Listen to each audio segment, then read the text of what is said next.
Welcome back to Key Talk Media. This your host, Key Talk. Check it out, man. Alright. I'm gonna give a shout out to Notification Gang, Key Talk Gang. Give it a really the same thing for rocking with me every single video. If you listen to my voice right now, go ahead and like the video and hit the notification so you get a notification every single time I drop a video. So new updates are coming out of the Takeoff murder that happened in Houston, Texas while he was under the care of the Mobties gang inside of Houston, Texas. It turns out that the guy that Quavo was actually riding with, the guy in back of Quavo, I'm going to show that video. That guy is now a person of interest because there's footage and also there's, video footage of him and also a picture of him. Pretty much he was right there in the center of everything that was kind of happening right before the guns let off. And he is seen to have a gun inside of his hand. So the Houston PD has now labeled him as a person of interest. Billboard. Yeah, also. Yeah, we on the 5th. Yeah, the billboard. Yeah, also.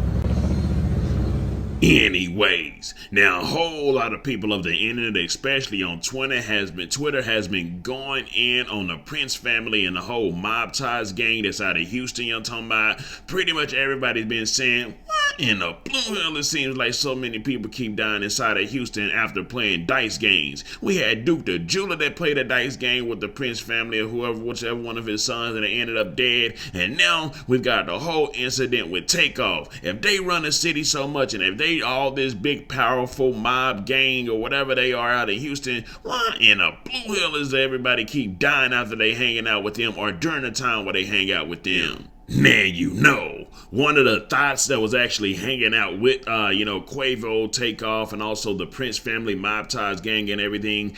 Pretty much what happened is they have been actually talking to the police because, like I said, the police are kind of call people in to get like a story of what happened. So one of the girls that actually left the Houston Police Department that have now also put as, one of the Mobties guys, one of the person of interest, like I showed you earlier. Anyways, she left the police department and she actually went and actually started to talk and say, hey, listen, nobody actually had guns except the people that was with J Prince and them, simply because, I'm talking about, they was the ones that was supposed to be protecting the company, which is Quavo, Offset, and their people that was actually inside. She was like, I can't say much, but that's the only I can tell y'all, and that's pretty much what she told the police. Here's an audio clip of that. And I just left from HPD.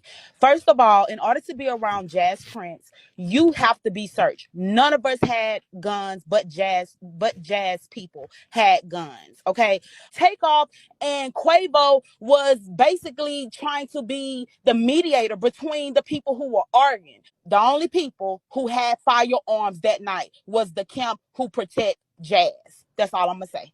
Anyways, so pretty much in her words, she's saying that, Quavo and Takeoff was actually trying to be the mediator of something that was actually happening, an argument that was actually happening, and, it ended up going left, and obviously Takeoff ended up dying. So in her words, pretty much she is saying that, the Mobties gang or family out in Houston, Texas, they didn't do their end of the bargain of protecting the guest that was actually inside and actually with them. Anyways, now the Sauce Father, Sauce Walka, of course, everybody knows, I'm talking about, that the Sauce Father, Sauce Walka is like the new age of Houston, I'm talking about. They're like the new age Houston protectors, the new age, hey man, you come to Houston, you rock with TSF, you're going to be safe, you're going to be protected. Anyways, the Sauce Father, Sauce Walka took their Instagram, gave his condolences, and also, somebody said that he wished that Quavo and Offset and them was with his camp, they would have for sure been good. His exact words were, Sauce Father, Sauce Walka said, a little history between them two, between TSF and also the Migos, pretty much around the same time that the Migos were coming up and starting, they were actually introduced with the TSF family, so they pretty much, came up together at the same time. Anyways, the Sauce Father, Sauce Walka said, this one hurt. We all came in it together, same time, same dream, regardless of what we've been through. Takeoff a king. Real no, you ain't deserved that. Wish y'all was with me in Houston. Quavo, I love you, brother. Sorry for your condolences. Ain't enough words to explain this loss. This a L for Houston and a L for hip hop. Sauce Migo gang, Sauce Migo stuff. YRN, TSF, brothers before fame. Anyways, so Trash Talking Charles, everybody been wondering what Trash Talking Charles was gonna come out and say about the situation. Now he did say that he actually did talk to Lil Migo, which is the brother of, one of the Migos, and pretty much, he was even asking, what are you gonna say, Trash Talking Charles? What are you gonna see? Now, Trash Talking Charles came out and said, hey, man, I actually did rock with the Migos. He didn't say nothing disrespectful to him, but he did send a message to the black community and pretty much said, man, maybe more rappers need to actually pass away because the black community don't care when the babies pass away. When the little black babies pass away, all these little black babies getting killed because of the current genocide that's actually happening. The current black genocide is happening inside the inner black community cities where the kids are even at war with each other, killing each other. The kids that are even in high school, in the black genocide that's happening within the black community right now. He said, somebody that's like black people don't care about that, but they only care whenever a celebrity dies, whenever a black celebrity, whenever a black rapper, whenever a black movie star, whenever a black actor, somebody dies, they only care about that. And also, even the people, even the higher up black people that's even within the entertainment industry only care when those type of black people die, but they not showing no love to when a regular person actually dies. One of the best things I've come to realize for the black community is nobody cares about dying until a celebrity dies. We had 7 kids die. Do y'all know their names? No, not one person. Not one person on all these timelines have mentioned one person who died in this city, and it's been children. I'll talk to them this morning. But I see y'all only curl. Y'all only curl when a rapper, an actor, or entertainer dies. What about the babies? What about the mothers who get abused during domestic violence? We had one come up dead. Y'all ain't said one word. So I'm saying, nigga, maybe they should kill a rapper every week. Because what I'm starting to realize is every time an actor, a black rapper, or a black celebrity person dies, we start acting like we care. Oh, black lives, oh, man, black boys need to make it home. But you wasn't saying that last week. You wasn't saying black boys need to make it home when them kids got killed.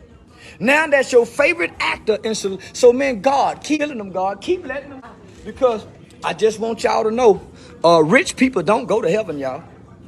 Anyways, so we got Trash Talking Charles coming out giving his 2 cents about the black community, pretty much saying that they only care whenever celebrities die, which actually in a way does seem pretty true because there should be way more outrage knowing the fact that there's a black genocide going on within the inner city black communities and they're not being proactive about that and trying to save the kids that are actually going to war and killing each other right now. And then of course you've got the Sauce father, Sauce Walka, who wishes that, one of his brothers that he grew up with, one of his partners that he grew up with, the group, the Migos, was with him inside of, Houston, Texas, Charleston, Texas, as they would call it, while they was there to make sure they were safe. And then of course you've got a person of interest that was actually riding in a vehicle right behind Quavo, and of course the HPD is looking for that guy right now. Let me know something. Comment down below. Let me know what you think about this entire ordeal. I'm out.